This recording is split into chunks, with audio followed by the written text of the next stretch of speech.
News 28 मराठीमध्ये आपले स्वागत आहे। आजच्या मोठ्या बातम्यांबद्दल बोलूया। बळेगाव येथे कापूस शेती दिन कार्यक्रम संपन्न।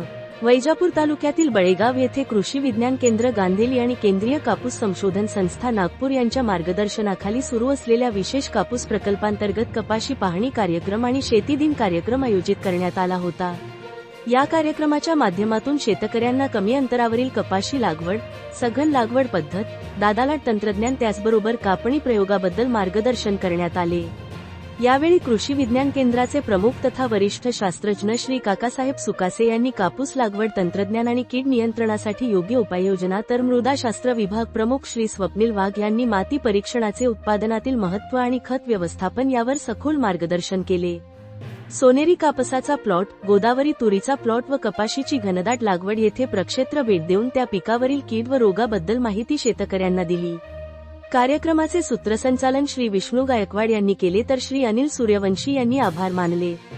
या कार्यक्रमाला गावातील साई गटातील सदस्य व शेतकरी बांधव उपस्थित होते।